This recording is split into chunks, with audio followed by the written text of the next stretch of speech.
वर प्रदान है। आम के पल्लव में शंकर का आशीर्वाद। 11 आम के जो पत्ते जिस डाली में लगे होते हैं वो डाली कोमल सी डाली, 11 टुकड़े महाराज एक कच्चे सूत से लपेटकर 11 बार उसका भाग, जब उसको लपेट लोगे इस तरह से इकट्ठा करके आगे का जो भाग है 11 बार कच्चा सूत लपेटने के बाद जो भाग पीछे का आगे का कोई भी हो उसको शहद में डुबाकर शिव जी को समर्पित कर दो। किस जगह पर रखना है? अशोक सुंदरी वाली जगह। अशोक सुंदरी की जगह जानते हो आप लोग, पहले भी आपको बताया है, आज फिर आपको वर्णन कर दें। जैसे ये गोल जलाधारी है, ये शिवलिंग रखा है, ये 2 जहां से पानी बह रहा है बाबा के चरणारविंद, राइट में श्री गणेश जी का स्थान, लेफ्ट में कार्तिकेय का स्थान, बीच में अशोक सुंदरी की जगह। शंकर भगवान की 6 लड़कियां हैं। भगवान शंकर के 13 बच्चे, 13 बच्चों में से 6 लड़कियां, उस 6 लड़कियों में से एक लड़की का स्थान, भगवान शंकर की एक बेटी का स्थान, अशोक सुंदरी का स्थान सामने पद्म पुराण में स्पष्ट किया। यह स्थान अशोक सुंदरी का। शंकर भगवान की जलाधारी में पार्वती जी का हस्तकमल, ऊपर से जो एक एक बूंद पानी गिरता है, यह शंकर भगवान की 5 लड़कियों का स्थान है। जया, विषहरा, शामरी बारी, दौतली और देव। शंकर भगवान की 5 लड़कियां भगवान शंकर के मस्तक पे जल की धार गिरा रही हैं। बीच में जो अशोक सुंदरी का स्थान है महाराज, उस जगह पर शहद का मुख, जो शहद आपने भिंगोया है, उस शहद का मुख शंकर जी की ओर कर कर इसी चैत्र के महीने में, इन्हीं नवरात्रि में शंकर भगवान के उस अशोक सुंदरी की जगह पर शहद का भाग शिव जी की ओर रख दें। महाराज अगर घर में संपदा की कमी हो या कोई पैसा खा गया हो, रुपया नहीं दे रहा हो, पैसा अटक गया हो, तो उस शहद को शिव जी की ओर मुख कर कर उस आम के पल्लव की जो डंडी है उसको 11 डंडी को वहां रख दीजिए और उससे अपनी कामना कर कर आ जाइए। हो सके उस शहद में से थोड़ा सा शहद किसी रुमाल पर, किसी कपड़े में लगाकर उसको रख लीजिए। जिस व्यक्ति से पैसे लेना है, जिस व्यक्ति से पैसे मांग रहे हो, उससे एक बार जाकर मिल लीजिए, एक बार उसको खबर कर दीजिए। बाबा चाहेगा भोलेनाथ तो नवरात्रि में ही पैसा वापिस आ जाएगा, अगर शिव कृपा कर दे। ये बाबा की करुणा। आम का पल्लव कोई साधारण नहीं जिसको कलश के ऊपर रखा जाता है, शिव की कृपा। जिस आम के पेड़ पर स्वयं कामदेव चढ़कर भगवान शंकर के तीसरे नेत्र द्वारा जलकर भस्म हो जाते हैं, वो आम का पेड़ साधारण नहीं हो सकता।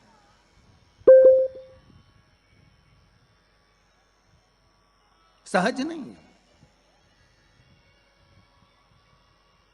और वैसे भी शिव शिव है। घर में ज्यादा रोग हो, बीमारी हो, ज्यादा तकलीफें आ रही हो, कष्ट बढ़ रहा हो, बीमारियां बढ़ रही हो, या भय लग रहा हो, डर लग रहा हो, हृदय चित्त में कहीं ना कहीं आपको भय का भान हो रहा हो, तो 1 लोटा पानी, 1 कलश में जल भर कर रख लीजिए और रात भर उसको रखे रहने दो। नवरात्र चल रहा है, उस कलश को रात भर रखकर सुबह सुबह उस कलश में एक बेलपत्र डालकर उस जल को नीम के पेड़ के नीचे, जहां चैत्री नवरात्रि में नीम के पेड़ के नीचे सारी विद्याएं, आद्य शक्तियां, सारी देवी उस नीम के पेड़ के नीचे विराजमान रहती हैं। उस कलश में 1 बेलपत्र डालकर रात भर रखकर उस जल को पूरे घर में घुमाकर उस नीम के पेड़ के नीचे समर्पित कर दीजिए। महाराज घर में भय लगना बंद हो जाएगा, कोई बड़ी बीमारी आपको घेरेगी नहीं और उस बीमारी से, उस रोग से आप मुक्त रहेंगे। उस बीमारी से, उस रोग से आप मुक्त पाएंगे। वो बीमारी आपको घेर नहीं। विश्वनाथ को कुछ नहीं चाहिए, मेरे शंकर को चाहिए क्या?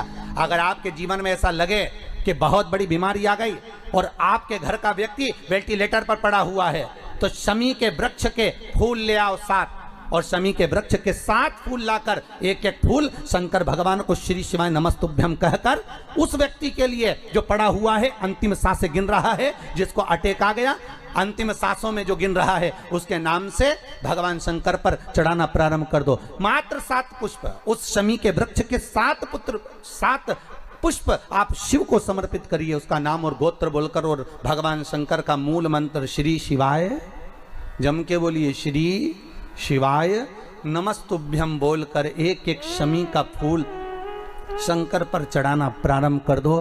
फिर आगे वो विश्वनाथ की मर्जी है, वो प्राण कैसे लेकर वापिस आता है, उस काल से छुड़ाकर महाकाल कैसे लाता है, ये वो जाने। आपका फर्ज केवल आप अदा करिए।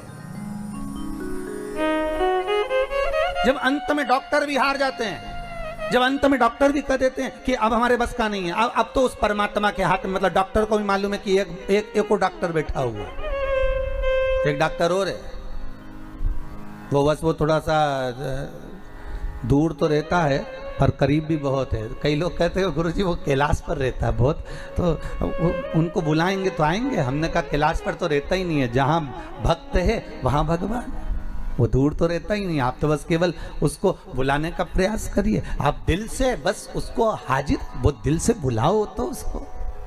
इसलिए देवी भागवत में लिखा है कि नवरात्रि में एक दिन, जैसे प्रतिपदा है, पहला दिन है तो एक कन्या का पूजन करो, द्वितीया है तो 2 कन्या का पूजन करो, तृतीया है तो 3 कन्या का पूजन करो, चतुर्थी है तो 4 कन्या का पूजन करो, पंचमी है 5 कन्या का पूजन करो, छठ है 6 कन्या का पूजन करो, सप्तमी है 7 कन्या का पूजन करो, अष्टमी है 8 कन्या का पूजन करो, नवमी है, जम के बोलो, 9 कन्याओं का पूजन करो। और अगर इस तरह से आप पूजन नहीं कर सकते नवरात्रि में, तो 9 कन्याओं का पूजन एक साथ, या तो अष्टमी के दिन या नवमी के दिन कर दो, या मध्य में, बीच में भी आप कर सकते हो एक साथ। पर अगर आपकी कोई कामना है, आपकी कोई इच्छा है, मालूम पड़े, जैसे कई लोग कहते हैं कि हमारी इच्छा है, हमारी वो मकान नहीं बिक रहा, या हमारी वो जमीन नहीं खरीदी जा रही, या हमारी कोई कंपनी नहीं डल रही, या हमारे काम में ये अड़चन आ रही है, तो नवरात्रि में, 4 नवरात्रि में से किसी भी नवरात्रि में आप नियम बना लो कि एक कलश की स्थापना कर कर एक दिन में एक कन्या का पूजन कर कर उसको भोजन कराना, लाल वस्त्र देना, लाल चुनरी देना, दूसरे दिन में 2 कन्याओं का पूजन कर कर लाल वस्त्र ओढ़ाना, लाल चुनरी देना, तीसरे दिन में 3, चौथे दिन में 4, 5वें दिन में 5, ऐसे 7-9 दिन तक एक एक कन्याओं के क्रम को बढ़ाते बढ़ाते बढ़ाते बढ़ाते आप उस पूजन का विधान प्रबल कर सकते। क्या मैं नवरात्रि में अगर मान लो कोई साधना करना हो तो कौन सी साधना करना चाहिए? हम किसकी आराधना करें? हम 9 दिन तक किसकी साधना करें? तो अगर बन सके तो देवी भागवत में सबसे सुंदर साधना यही है कि हम एक दिन में एक कन्या के चरण धोकर पूजन कर कर उस कन्या को भोजन कराकर उसका स्मरण करें। हाँ, ये जरूर है, अभी कोरोना महामारी चल रही है तो इस नवरात्रि में भले ना करें, पर आगे की नवरात्रि में जब नवरात्रि अच्छे रहे, कोरोना से मुक्त रहे, तब आप किसी कन्या को एक दिन में 1, 2 दिन में 2, 3 दिन में 3, 4 दिन में 4, 5 दिन में 5, ऐसे नवरात्रि 4 बार जो नवरात्रि आती, किसी भी नवरात्रि में आप स्मरण कर उसका फल मिलेगा।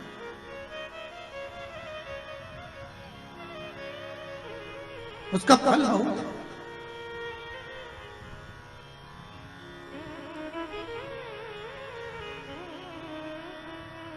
जैसे बेलपत्री का किया गया दान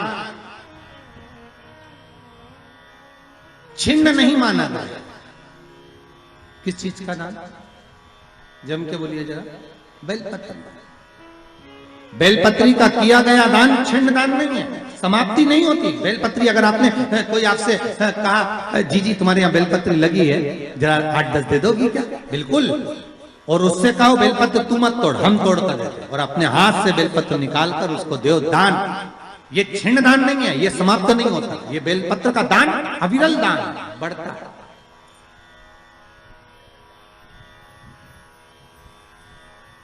सुख का भान करता है।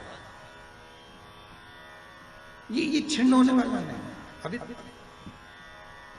प्रिय है पुष्प में आंख का पुष्प। जो आंकड़े का पुष्प होता है शंकर को बड़ा प्रिय है। और दूसरे नंबर पर शंकर को प्रिय है शमी का पुष्प, बहुत ध्यान देना महाराज। तीसरे नंबर पर शंकर को प्रिय है महाराज सरसों का पुष्प। सरसों होती है ना, जो राई अपन बोते हैं, सरसों बोते हैं, उसमें पीले कलर का जो पुष्प लगता है। हमारा तो निवेदन रहता है जब तक सरसों आए तो प्रयास करा करो कि सरसों के 108 पुष्प शंकर भगवान पर चढ़ाना प्रारंभ कर दो।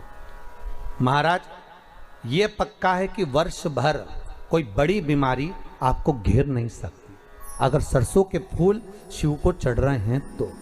और प्रयास करना कि सरसों का जो पुष्प होता है, सरसों का जो फूल होता है महाराज, अगर कोई व्यक्ति को किडनी या लीवर से जुड़ी हुई कोई तकलीफ होती है या किसी व्यक्ति का एक्सीडेंट हो गया होता है और उसका कोई अंग रह गया हो, कोई शरीर का कोई भाग रह गया और वो काम नहीं कर रहा हो, जैसे किसी के पांव रह जाते हैं एक्सीडेंट के बाद, किसी का हाथ रह जाता है, या कोई अंग काम नहीं कर रहा हो, वहाँ ब्लड पहुँच नहीं रहा हो, वो जगह एकदम सुन्न हो गई हो, खाली पड़ गई हो, तो उसके लिए शिव महापुराण की कथा कहती है कि सरसों के पुष्प 11 शंकर जी के राइट भाग में, जहाँ शिव जी के गण दरवाजे के द्वारपाल मणिभद्र जिस जगह पर निवास करते हैं, कौन निवास करते हैं?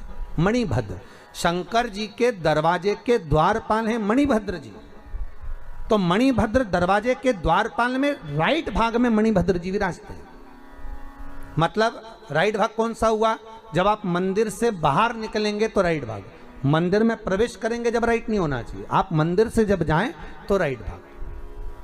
मतलब आप मंदिर से राइट से जाएंगे तो शंकर जी का भी राइट हो जाएगा, क्योंकि शिव जी ऐसे बैठे हैं तो शंकर जी का भी राइट हो गया, देवता उनका भी राइट हो गया, तो राइट भाग सीधा हाथ मणिभद्र जी का स्थान। 11 सरसों के पुष्प मणिभद्र के उस द्वार पर आप रख दीजिए और मणिभद्र के द्वार पर रखकर अंदर जाकर 108 वापिस जब आप बाहर निकल रहे हैं, ये पुष्प आप रखने के बाद एक बार बाहर जाएंगे, फिर वापिस आएंगे मणिभद्र के रखने के बाद, और अंदर जाकर 108 सरसों के पुष्प शंकर को समर्पित करेंगे महाराज। उस सरसों के पुष्प जो शिव जी को आप समर्पित कर रहे हैं उसको वापिस लेकर आएंगे, श्री शिवाय नमस्तुभ्यम बोलकर उस सरसों के पुष्प को महाराज सरसों के तेल की बोतल में उसको डाल लीजिए। शंकर भगवान को किसी भी प्रदोष में, शाम के समय प्रदोष काल में उस तेल को वापस ले जाकर चढ़ा दीजिए शिव जी को, उसको वापस लेकर आ जाइए। उस तेल का प्रयोग आप नाभि में डालिए और जो शरीर काम नहीं कर रहा उस स्थान पर कम से कम 15 दिन 20 दिन तक उसकी मालिश करना प्रारंभ करिए। बाबा चाहेगा तो चलाने का प्रयास कर देगा और वो अंग, वो शरीर काम करने लगेगा। मणिभद्र का स्मरण, श्री शिवाय नमस्तुभ्यम, सब बोलिए एक बार जमकर, श्री, अरे पहले बोल दिया, हमारे साथ तो बोलो, श्री शिवाय नमस्तुभ्यम। भगवान शिव के मंत्र का स्मरण कर कर करते सरसों का जो पुष्प है उसमें आनंद की अनुभूति है, आनंद के मंत्र।